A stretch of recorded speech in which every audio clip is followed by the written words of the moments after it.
What's up guys, I'm Andy from 1A Auto. In this video, I'm going to show you how to replace the intake snorkel on this 2013 Cadillac SRX.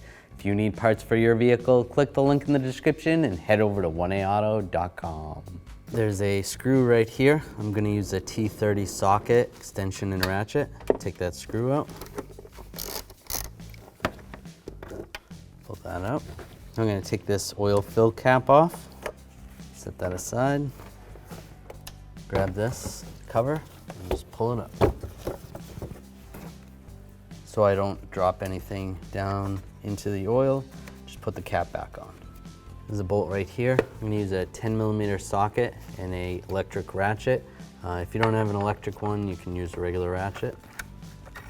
Oops, it's tightening. I want to loosen it.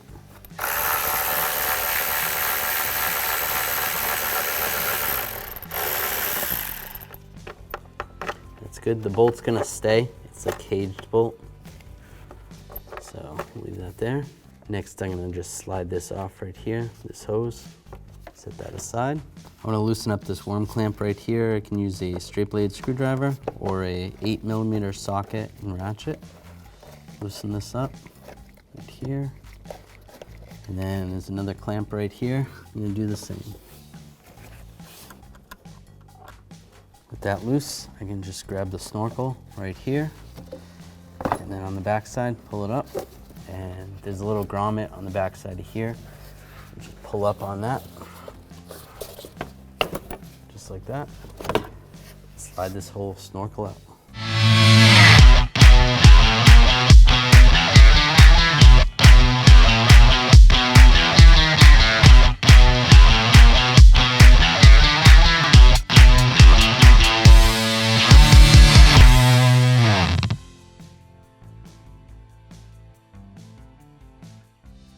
Now I'll take the snorkel, I'm just gonna line this up over here,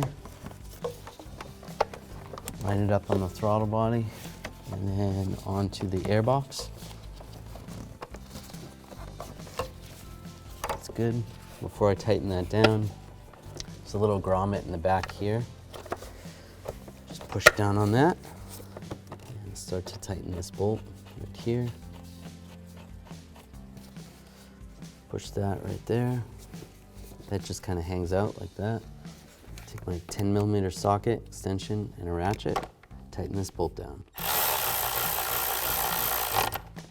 Take a straight blade screwdriver. We're going to tighten down these worm clamps. You can use this, or you can use an 8mm socket to tighten them down, and a ratchet. And we just want to snug it down, not too tight, just so it doesn't move. That's good. And then same on the inside near the throttle body. Just tighten that one down as well. That's good. Make sure it doesn't move. Just gonna take the oil cap off. And we can take this cover, slide it back in position. When it's lined up, you can just push it down. Push it down right there, and then in the back. That's good. Put the oil cap back on. Take this screw. The screw's gonna go right there. And just take a T30 socket, extension, and a ratchet, and we'll tighten it down. Thanks for watching. Visit 1aauto.com for quality auto parts shipped to your door, the place for DIY auto repair. And if you enjoyed this video, please click the subscribe button.